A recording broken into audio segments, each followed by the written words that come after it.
रचनहार कबीर साहिब जी की असीम रजा से आप सभी पुण्यात्माएं परमात्मा की महिमा सुनने के लिए उपस्थित हुए। परमात्मा की तलाश में ये आत्मा उसी दिन से लग गई जिस दिन से ये उससे बिछुड़कर यहाँ काल के लोक में आई थी, क्योंकि इसको जो सुख सतलोक के अंदर था वो सुख यहाँ नहीं मिला। और इस काल भगवान ने हमारे को इतना अज्ञानी बना दिया, उस परमेश्वर का नामो निशान मिटा दिया।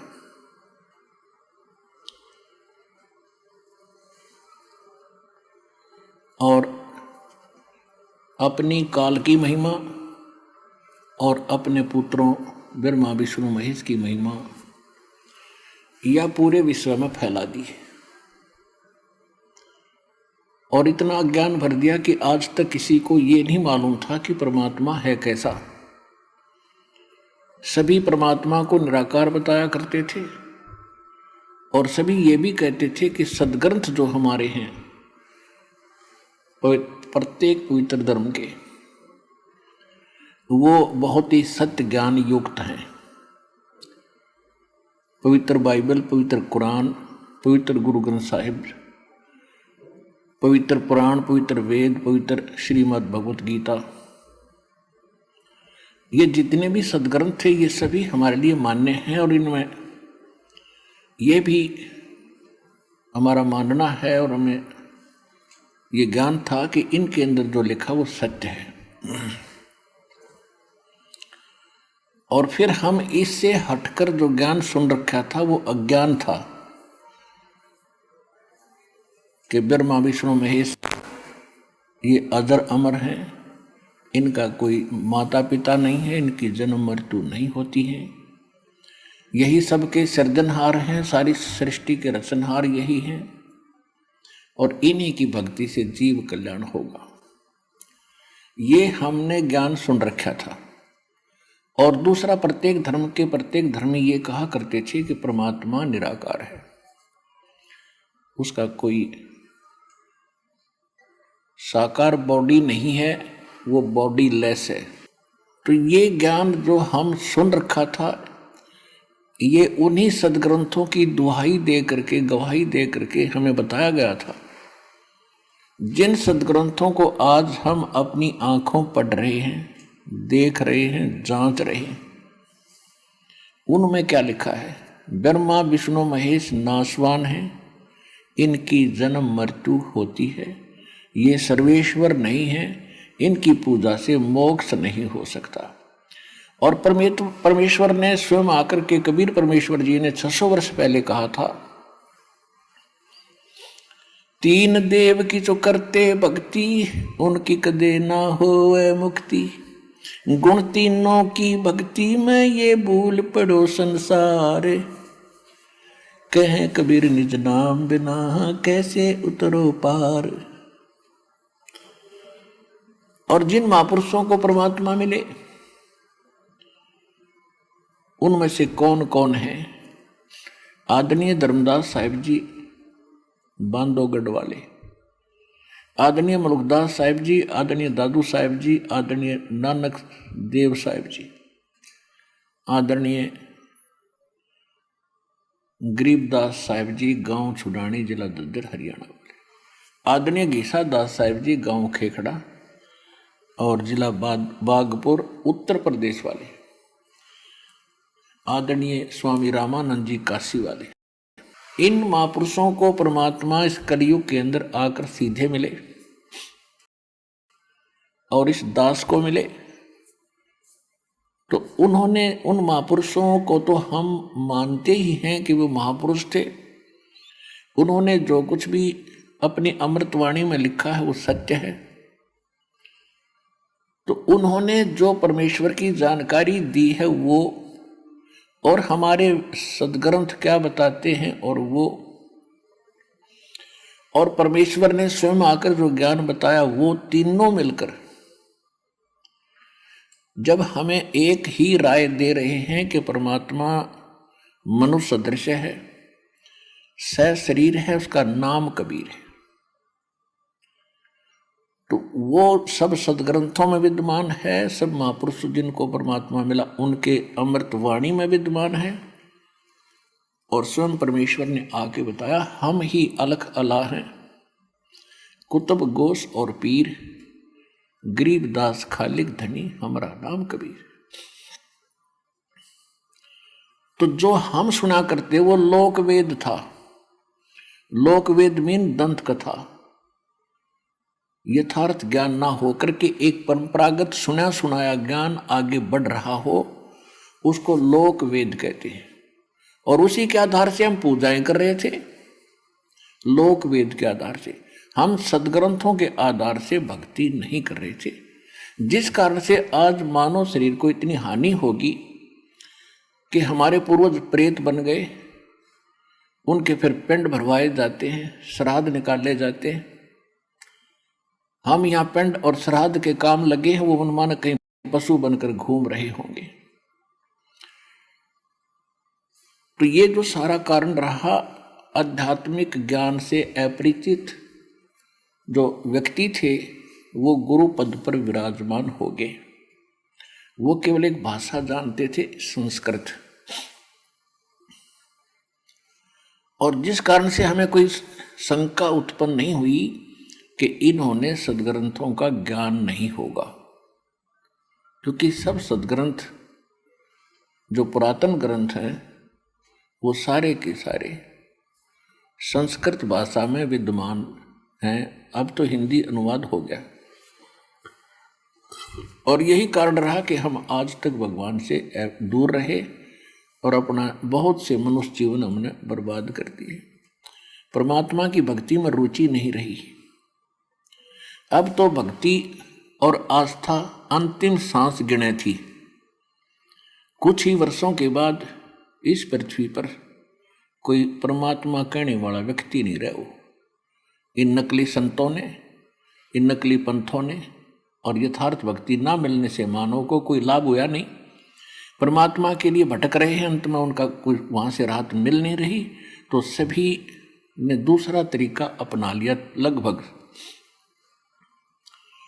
टेंशन परमात्मा से दूर होती है जब कर्म संस्कार बुरा खत्म हो जाएगा, टेंशन खत्म होगी, तो किसी प्रकार की है, रोग की है या अन्य कोई और कहानी है, कोई कारण है या कर्ज है, तो जब तक वो परमात्मा मिलेगा नहीं तो वो कर्म नहीं कटे। समर्थ भगवान नहीं मिलेगा तो कर्म नहीं कटेगा, पाप कर्म कटेगा नहीं, और पाप कर्म कटेगा नहीं तो टेंशन समाप्त नहीं हो सकती। तो वो ना साधना मिली, ना भक्त भगवान मिला हमारे को, ना कोई सा संत मिला कि उस ज्ञान को बतावे और हमारे इन पापों का नाश करावे। और जो महापुरुष जिस समय वो महापुरुष हुए हैं जिनको भगवान मिले, उन्होंने यही ज्ञान बताया जो दास आपको आज बता रहा है, और परमेश्वर ने यही ज्ञान बताया। लेकिन उस समय हम नहीं समझे उन महापुरुषों की वाणी को, उनके ज्ञान को, क्योंकि हम शिक्षित नहीं थे। परमात्मा आपको शिक्षित करना नहीं चाहता था। सतयुग से लेकर और इस कलयुग तक, कलयुग के 50 वर्ष से पहले तक, आज से कोई शिक्षित नहीं था, क्योंकि इस शिक्षा ने हमें अभिमानी और बेईमान बना दिया। हम अपनी टेंशन समाप्त करने के लिए जो भगवान से राहत मिली नहीं, तो हमने, किसी ने तो शराब पीनी शुरू कर दी, किसी ने धनी बनने के लिए रिश्वत लेनी शुरू कर दी। ये दूना पाप इकट्ठा कर दिया। तो जिस कारण से परमात्मा ने आपको शिक्षित बनाना पड़ा, क्योंकि इसके अतिरिक्त कोई विकल्प नहीं था आप तक अपना संदेश भगवान पहुंचा सके।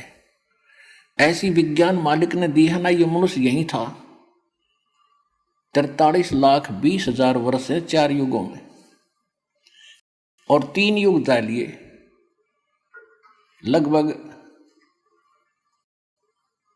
लगभग 40 लाख 39 लाख वर्ष जा चुके एक चतुर्युगी के। तो अभी तक हम शिक्षित नहीं हुए, क्योंकि परमात्मा नहीं बनाना चाहता था आपको बेईमान, अहंकारी, अभिमानी। और अब ये शिक्षा इसलिए देनी, और ना उससे पहले कोई इसी विज्ञान बना सका जो आज बन रहे हैं। कंप्यूटर हैं, इंटरनेट सिस्टम बना दिया, मोबाइल बनवा दिए अपने बच्चों के लिए। अब ये 10 वर्ष 5 वर्ष से 10 वर्ष से उड़े उड़े डूडा ठाया परमात्मा ने। ये गॉड गिवन बुद्धि है या किसी मनुष्य की खोज नहीं है। और परमात्मा ने इसलिए दिया कि सब बच्चे मेरे इस ज्ञान को रह रह कर देखेंगे, प्रमाणों को मिलाएंगे और फिर चलते फिरते काम करते करते मेरी महिमा सुना करेंगे। क्योंकि हम बिजी घने हो गए, बहुत हम व्यस्त हो गए। काम तो बहुत कम हो गया, क्योंकि मशीन से सब काम हो रहा है। और फिर भी हम व्यस्त इतने हैं, समय नहीं किसी के पास भगवान की 2 घड़ी भक्ति करने का। इस विज्ञान ने चक्कर काट दिया, इस माया की हवस बढ़ गई हमारे अंदर। तो इस ज्ञान से इस माया के जोड़ने की हवस कम होगी और भक्ति की हवस जागेगी, और तब ये आत्मा परमात्मा की भक्ति में दृढ़ता से लगेगी। तो उसके लिए भगवान ने ये समय सेलेक्ट किया, और वो सच्चा ज्ञान, सच्ची भक्ति, यथार्थ भक्ति विधि आज इस दास को उपलब्ध कराई। और साथ के साथ अभी सन 1994 में दास को आदेश हुआ था दीक्षा देने का। अब उसके तुरंत बाद ही 5-7 वर्षों के बाद ही ये टीवी चैनल बन गए और इनकी बाढ़ सी आ गई। तो काल ने अपना दाव खेला कि इन सभी टीवी चैनलों पर अपने दूतों से नकली ज्ञान प्रचार करना शुरू करवा दिया। और फिर जब हमारा नंबर आया सन 2003 में, हमने कोशिश की थी, आस्था चैनल पर 3-4 महीने चला था। यदि उस समय ये ज्ञान 6 महीने और चल जाता, सारी उथल पुथल हो जाती, सारा विश्व जाग जाता। तो इन नकली संतों को, इन नकली आचार्यों और शंकराचार्यों को चिंता बन गई कि अगर ये ज्ञान जनता तक पहुंच गया तुम्हारी छुट्टी। तो इससे सिद्ध है कि ये लोग भगवान नहीं चाहते, ना कल्याण चाहते किसी का, केवल स्वार्थ चाहते थे। तो वो एकदम हमारा बंद करवा दिया। कोई बात नहीं। उसके बाद ऐसा कांड करवाया, क्रोथा कांड, झूठ बोल के झूठा बदनाम किया। रामपाल निंदा करता है, वहाँ ऐसा होता है वैसा होता है। उनका उद्देश्य ये था कि इसको मिटा दे और तुम्हारी पोल ना पाट जाए और जनता का कल्याण ना हो जाए। उनका उद्देश्य यही है। लेकिन उस परमात्मा का वचन है कि ये ज्ञान पूरे विश्व में जाएगा, सारा संसार भक्ति करेगा। परमात्मा के बच्चे हैं, जो हमारा विरोध कर रहे हैं वो भी भगवान के ही बच्चे हैं, वो परमात्मा के बच्चे हैं। लेकिन इस काल उनका दुरुपयोग कर रहा है, उनके कर्म बिगाड़ रहा है। तो परमात्मा ने दया करी है। देखो, पहले से भी 1000 गुना बढ़ गया हमारी संगत भी, हमारा प्रचार भी। तो ये परमात्मा का चलाया मार्ग है, उसके एक वचन से सारे ब्रह्मांड बन गए और अपने स्थान पर घूम रहे। इनको रोक कर दिखाओ वैज्ञानिक। इसी प्रकार ये परमात्मा का वचन है, उसके वचन से ये ज्ञान पूरे विश्व में जाएगा। 2 दिन आगे पीछे सबको मानना पड़ेगा, क्योंकि बहुत दिन देख लिए पर परमात्मा ने अपने बच्चों को तड़फते भुगतते। 3 युग दे दिए काल को, और कितना संतोष किया मालिक ने। किसी का बालक दुखी हो, माता पिता को चैन नहीं होती। अब उनको मालूम था ये दुखी हैं, सतयुग त्रेता द्वापर में भी दुखी थे, लेकिन इतने नहीं थे जितने कलयुग में हो गए। तो इस कलयुग में यहाँ तक आना था आपको लेकर के, और अब आपको वो ज्ञान देना है। अपनी शरण में पूरे विश्व को मालिक ने लेना है। और आपका कल्याण होगा, पूरे विश्व का कल्याण होगा। ये परमात्मा का वचन है। अब प्रसंग है,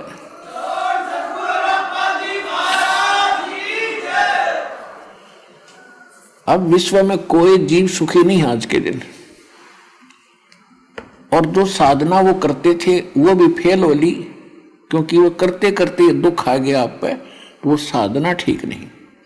भगवान की भक्ति से दुखी व्यक्ति सुखी होता है, और करते करते दुख हो रहे, कैर टूट गए, तो वो भक्ति नहीं है, साधना नहीं है, और वो भगवान नहीं है जिसकी आप साधना करते थे।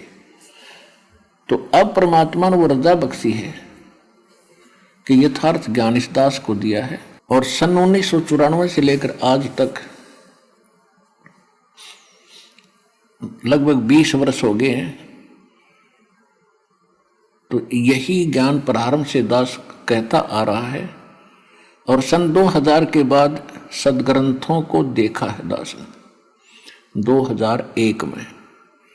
तो उस समय सदग्रंथों में देखा तो जो ज्ञान पहले दास बताता आ रहा था और जो मंत्र नाम पहले से दे रहा था, वो इन सदग्रंथों में जो के तो मिले, तो और उमंग और खुशी का ठिकाना नहीं रहा कि परमात्मा इन सदग्रंथों से अगर आपका ज्ञान मेल खा गया तो आपके बच्चे आपको पहचान सकेंगे। अन्यथा यदि हम ज्ञान सुनाते रहेंगे कबीर साहिब की केवल वाणी लेकर के या इन महापुरुषों की वाणी लेकर के, ये भगत आपको दृढ़ता से नहीं मान पाओगे। फिर ऐसा ज्ञान दिखाया दाता ने, सारे वेद गवाह, सारे सदग्रंथ परमात्मा बता रहे हैं Kabir is God, Kabir is God. कौन कबीर? वो धानक कबीर, दुल्हा कबीर, जो काशी के अंदर 120 वर्ष रहे, अपना ज्ञान प्रचार भी करते थे, सारे ब्रह्मांडों का संचालन उस झोंपड़ी में बैठकर करते थे और हमें ज्ञान भी देते थे। वो प्रत्येक युग में ऐसी लीला करते ही करते। तो अब काल ने, परमात्मा ने इस काल से कहा था, प्रथम कलयुग के अंदर, प्रथम सतयुग के अंदर, जब परमेश्वर ने देखा कि सब जीव दुखी हो गए, हाहाकार मचा है, हम जब से इसके काल के लोक में आए हैं, हम उस सुख को भूल नहीं पा रहे जो हम छोड़ कर आए थे। लेकिन हमें वो पता नहीं वो है कहाँ। इसने इतनी भूल डाल दी कि वो है कहाँ। वो सुख हम यही खोज रहे हैं, इस नमक की बोरी में, इस नमक की मंडी में हम बूरा का टेस्ट खोज रहे हैं। और बूरा और नमक की एक जैसी शक्ल होती है, देखने में एक जैसा होता है, लेकिन उसके टेस्ट में दिन और रात का अंतर होता है। तो ये काल भी भगवान है यहाँ का। यहाँ की व्यवस्था हम देखते हैं, जैसे दिन रात बन रहे हैं, शीतल हवा चल रही है, फलदार वृक्ष हैं, और जमीन में पानी, बड़ा सुंदर जल है, मीठा है।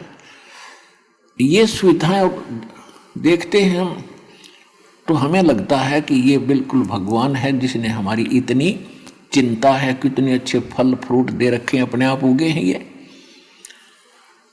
तो ये है नमक की बोरी का टेस्ट, यहाँ की जो सुख हमें दिखाई देते हैं। और जब हम सतलोक के उस व्यवस्था को देखेंगे, वहाँ के सब फल और उनकी टेस्ट को देखेंगे, तो ये नमक जैसा लगेगा हमारे को। तो ये सुख वहाँ है जिसको हम खोज रहे हैं। दूसरा सुख वहाँ क्या है? वहाँ जरा और मरण नहीं है। जरा माने वृद्धावस्था, और मरण मीन मृत्यु। वहाँ जन्म और मृत्यु, बुढ़ापा और मृत्यु नहीं है। एक बार जन्म अवश्य होगा वहाँ जा करके आपका, यानी जैसे यहाँ हुआ है ऐसे वहाँ भी होगा, और फिर आपका परिवार बनता चला जाएगा। अब जैसे आपके कैसे अच्छे लगते हैं माता पिता, भाई बहन, रिलेटिव, नाती पोते पोती, दोता दोती, और कितने अच्छे लगते हैं, कितना प्यार है आपका। और फिर आप इनमें नहीं रह सकते और ये भी कभी आपको छोड़ सकते हैं। काल का ना जाने कब किस पर अटैक हो जाए, फिर हम रोते हैं, टक्कर मारते हैं। इतनी प्यारी वस्तु फिर दोबारा देखने को नहीं मिलती और फिर उनको रोते रोते हम भी मर जाते हैं कभी। तो ये जो दुख है ये आपको उसकी सतलोक के सुख को दृढ़ करेगा और यहां से मन हटेगा। और इसका तरीका बताया है कि आप अपने सभी रिश्तेदारों को और नहीं तो कम से कम अपने पूरे परिवार को परमात्मा की भक्ति में लगा दो। यहां तो एक बार सबने जाना है, ये तो अंडरस्टूड है, ये तो ना भी मानने वाली बात ना है कि हम नहीं मरेंगे। ये दूसरी बात है, भी नहीं मरेंगे पर कभी तो मरेंगे। तो ये स्थान अपना नहीं है। आज जिस संपत्ति को हम अपना मान रहे, हमारी मृत्यु होगी तो दोबारा उसमें हिस्सा हमारा नहीं है। ना जाने कौन से कंट्री में जाकर हमारा जन्म होगा। तो ये यहाँ की वस्तु अपनी कोई नहीं है, ये अस्थाई, ये आपका सटे है, अस्थाई निवास है। और इसको आप स्थाई बनाने की कुचेष्टा करते करते अब युग बीत गए, असंख्य युग बीत गए। मरते हैं फिर सोचते हैं कोठी बनाएंगे, बंगले बनाएंगे, ठाठ से रहेंगे, इतनी मृत्यु हो जाती है। ये हमारी भूल ही है, बाकी फिर उसी स्पीड से लगे हुए। तो यहाँ से हटने के लिए इस ज्ञान को आश्रय बनाना पड़ेगा, अपने आधार बनाना पड़ेगा। और उसके बाद फिर भक्ति करो। जब तक आप रहोगे भक्ति करोगे तो आपके जो प्रिय सदस्य हैं परिवार के, उनकी भी सुरक्षा भगवान करेगा। जब तक यहाँ रहोगे तब तक दुख दूर हुआ। और जाओगे जब आराम से जाओगे, भक्ति करने वाले की मृत्यु ऐसे होगी कि आपको पता भी नहीं लगेगा।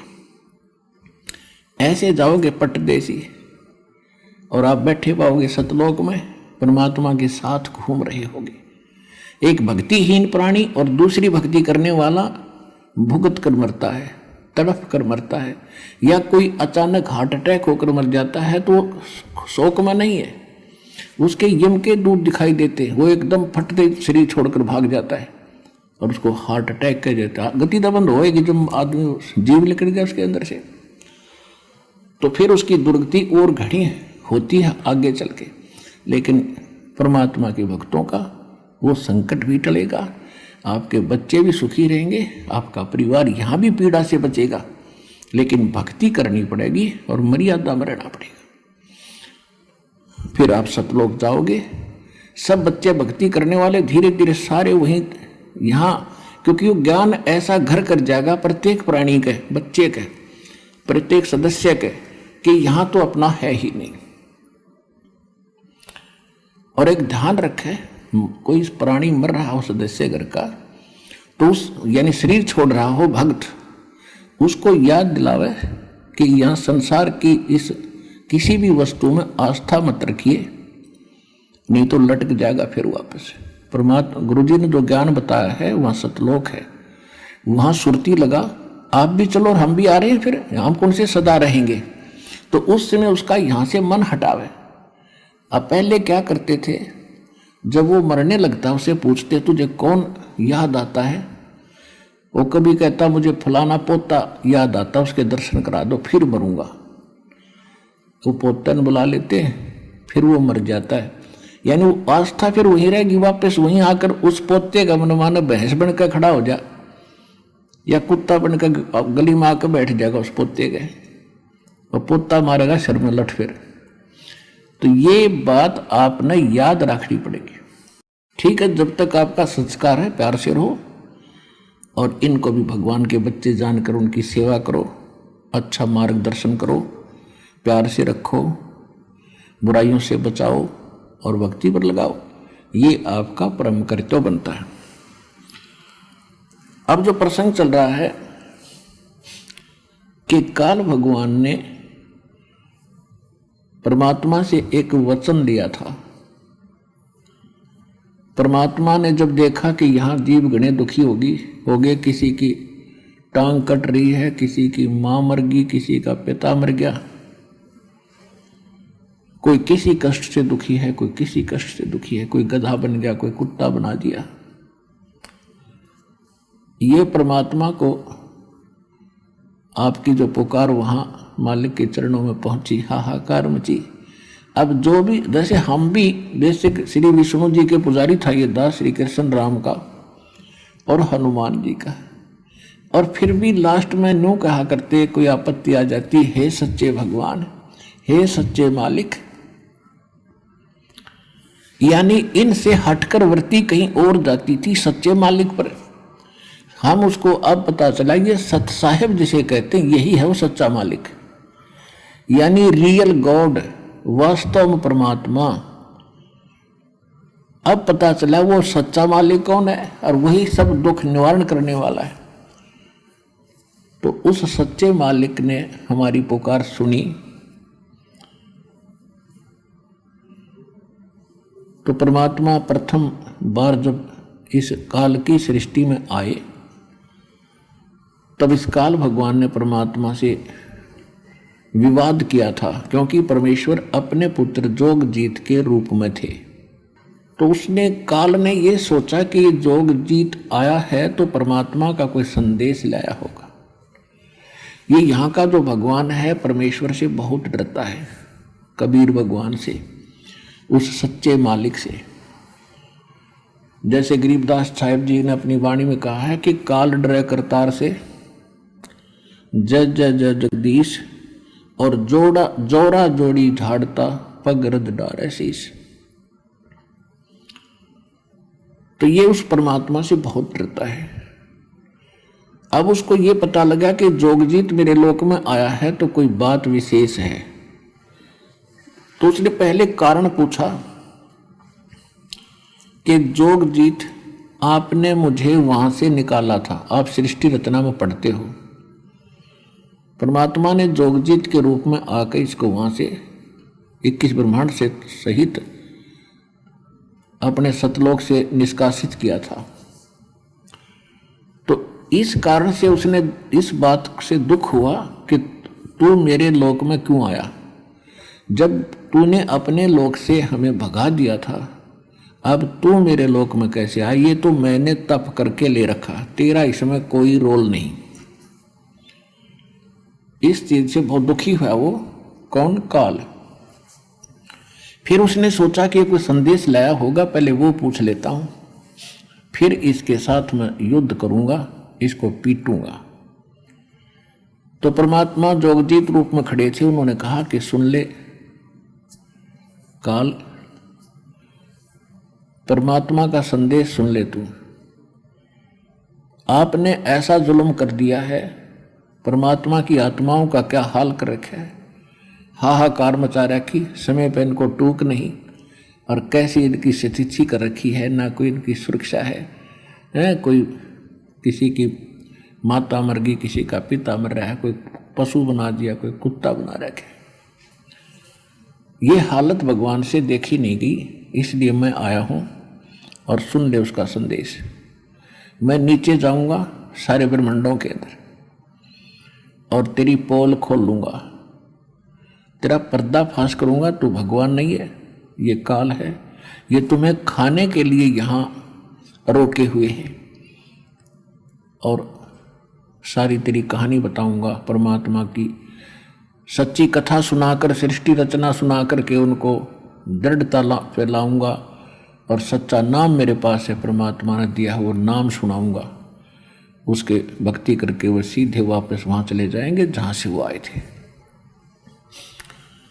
अब इस बात को सुनकर उस ज्योति निरंजन काल के को बड़ा दुख हुआ, और इतना गुस्सा आ गया कि इस जोगजीत ने अभी खत्म कर दूं, नहीं हो तो मेरा नाश करेगा, उजाड़ देगा मेरे को।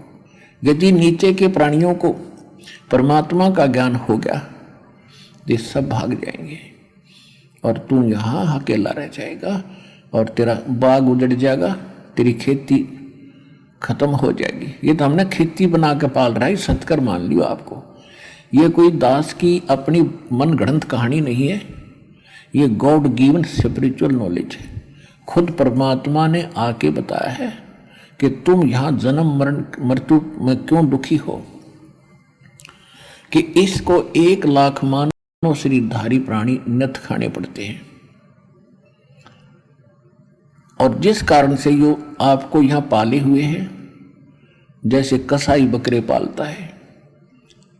पुण्यात्माओं, जिस दिन आपका यह भांग उतर जाएगी ना, इस यहाँ का नशा उतर जाएगा इस काल का, ये झूठे व्यवस्थाओं को आप देख करके भूले फिरते हो, कोई मंत्री बन गया, कोई महामंत्री बन गया और भटक रहे हैं, सारा दिन इस खिलौनों से खेल कर जीवन नाश कर जाते।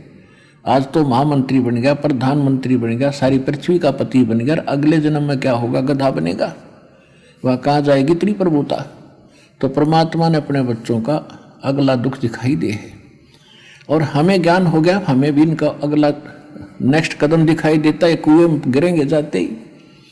तो हम चाहते हैं इनको, इनके हाथ पकड़ लें, कुएं में ना गिरने दें, इनको सत भक्ति और सत्ज्ञान बता के यथार्थ भक्ति और यथार्थ कमाई या भक्ति की इधर रुचि पैदा करें। ये हमारा कर्तव्य बन गया भगवान के आदेशानुसार। तो इस काल ने आपको ऐसे पाल रखा जैसे कसाई बकरे पालता है। अब कसाई के आप देखते हो, कसाई के बकरों को, बकरे और बकरी नर मादा दोनों इकट्ठे छोड़ देता है, एक बड़ा हा तरागाह बना देता है, खेत घास फूस झाड़ों जड़ों वाला, और उसके चारों तरफ बाड़ लगा देता है, एक शेड बनाता है, एक झोंपड़ी उनके लिए गर्मी सर्दी से बचाने के लिए, और एक सरोवर बना देता है, तालाब वहाँ पर उनके पानी पीने के लिए, वहाँ चरते हैं, पानी पीते हैं, गर्मी सर्दी से बचने के लिए वृक्षों के नीचे या शेड के नीचे आ जाते हैं। और वो कसाई जब जाता है उन बकरों के पास, तो ये समझते हैं, या कसाई के नौकर जाते हैं, तो वो ये भोली प्राणी ये समझते हैं कि बड़े दयालु हैं, सारे हमारी कितनी केयर टेक करते हैं, कितनी देखभाल कर रहे हैं, और कैसी सुविधा दे रखी है, तो वो बहुत नेक स्वामी नजर आते हैं।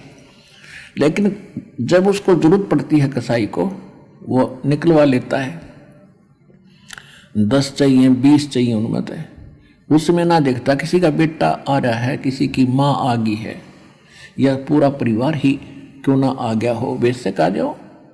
कसाई किसे कहते हैं? तो पुण्यात्माओं, जब कभी कभी वो कसाई या उसके नौकर जब उन बकरों में जाते हैं, बकरियों में, तो वो उनको अच्छा आदमी समझकर उनसे प्यार करते हैं, उनकी तरफ भाग कर जाते हैं, उनसे प्यार करते हैं, ऊपर को पैर उठा के सीने से लगाना चाहते हैं, और उसके हाथ को चाटते हैं। वो देख रहा है ऐसे हाथ लगा के, वो कसाई देख रहा है कि किसमें कितना मांस हो गया, कौन से में कितना है, पहला किसकी टिकट काटूं, और वो चाटते हैं। स्वामी अच्छा मालिक मानकर उसे प्यार देते हैं। तो परमात्मा बताते हैं कि आप इन सुविधाओं को देखकर ये मान बैठे हो कि भगवान बड़ा दयालु है, और फिर कर के कर तोल देता है। किसी का परिवार नष्ट हो गया, कि तब महामारी आ गई, कि तब फ्लड आ गया, कहीं रोग से, कहीं दुर्घटना से हाहाकार मची है, या अन्य किसी बीमारी से। तो उस समय आपकी बुद्धि इतना काम नहीं करती, वो बिजली क्यों गिर गई इस परिवार पे। हम सोचते हम नहीं मरेंगे, हम ठीक ठाक हैं। उस दुर्घटना से पहले वो भी ठीक ठाक मान रहे थे। तो यह भूल मिटेगी इस सत्संग से, क्योंकि ये सत्संग है और भगवान का दिया हुआ बताया हुआ ज्ञान है, 100% सत्य है। हम व्यवस्था दूसरी में घने दिनों से रचे हुए हैं, तो हमारा देर से बुद्धि में स्वीकार्य होती है कि ये ऐसे कैसे होगा, ये कैसे खाता है, शरीर तो यहाँ रह जाता है। जैसे काजू, आपने बादाम देखे होंगे, बादाम ऊपर का कवर खाने का नहीं होता, अंदर गिरी होती है। इसी प्रकार ये बॉडी जो ऊपर की है, ये तो अंदर गिरी बनाने के लिए कवर है, यानी सूक्ष्म शरीर है इसके अंदर। उसके अंदर हम सारे जीवन में जो खाते हैं, पीते हैं और जो भी व्यसन करते हैं, उन सब का अंश उस सूक्ष्म शरीर में लिप्त हो जाता है। शेष तो बॉडी इस स्थूल शरीर के पालन पोषण में लग जाता है और कुछ उसके अंदर समा जाता है। जैसे आप देखते हो ओका, बीड़ी और शराब, ये बुक्की और ये अफीम, ये खान की चीज़ है और सबसे ज़्यादा सबके घर में पहुंच गई है। कलयुग में शायद ही कोई व्यक्ति बचा हो, व्यक्ति बचा है तो घर नहीं बचा है। तो ये क्यों खा रहे हैं? क्योंकि ये मन है, इसने अपना एजेंट छोड़ रखा है, काल का दूत है ये दूसरा रूप काल का समझो। और ये चाहता है कि ज़्यादा टेस्ट ये खाए, हुक्का पाड़े, तम्बाकू पीवे, खावे, इसका उतना ही अंश उसमें जाएगा सूक्ष्म शरीर में।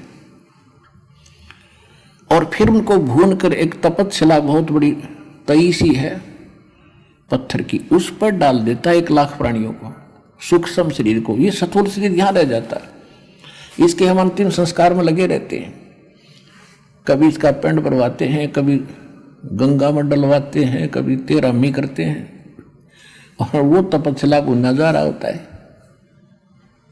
तो फिर उसमें से जो गंध निकलता है उन सूक्ष्म शरीर को भून कर, जीव मरता नहीं सूक्ष्म शरीर में, लेकिन दुख घना होता है, उसको ये काल खाता है, जिस कारण से आपको यहां ये पाले बैठा, रोके बैठे। अब यहां प्रसंग एक और उठता प्रसंग मन में, सृष्टि रचना आप पढ़ते हो तो वहां ये लिखा है कि परमात्मा ने इसको श्राप दे दिया 1 लाख मानव शरीरधारी प्राणी नत खाने का। तो क्योंकि हम बच्चे हैं, हमारे अंदर शंकाएं ढेर सारी उत्पन्न होती हैं जब प्रथम बार इस ज्ञान को सुनते हैं, तो बहुत सी त्रुटियां लगती हैं कि परमात्मा ने 4 युग इसको क्यों दे दिए, 3 युग क्यों दे दिए, पहले ही मना कर देते। ये पहले तो आपको वहां मना कर ही रहे थे सतलोक में कि तुम मत जाओ, इसकी बात मत सुनो, इसकी तरफ ना देखो। तब कौन से हम मान गए थे? हम भगवान से धोखा दिया और अपने पैर पर कुआड़ा मार कर आज यहाँ ये गधे कुत्ते बनकर हम कष्ट उठा रहे। तो परमात्मा को पता था सतयुग त्रेता द्वापर में ये मेरी नहीं मानेंगे, क्योंकि इनको सुख होगा इनके ही कर्म का, पिछले संस्कारों का, जो सतलोक से धन लेकर आए थे भक्ति का, आप वो आपका चलता रहा और कलयुग मां को खत्म हो जाता है। और परमात्मा आपको ऐसी भक्ति देगा जो दास आपको देगा, आप उतना ही चार्ज हो जाओगे उस भक्ति से, इस मंत्रों से, और उतना ही भक्ति युक्त हो जाओगे जिस भक्ति से आप वहां से संचित होकर आए थे, सैचुरेटेड थे, परिपूर्ण थे। और इसका कर्ज भी उतर जाएगा जिस कारण से रोक रहा आपको। तो ऐसे हम वापस जाएंगे, वो भक्ति दास के पास उपलब्ध है, इस विश्व में किसी के पास नहीं है। और अब सबका कल्याण होगा जो इस मार्ग पर लग जाएंगे। तो ये तो मालिक का वचन है, होगा।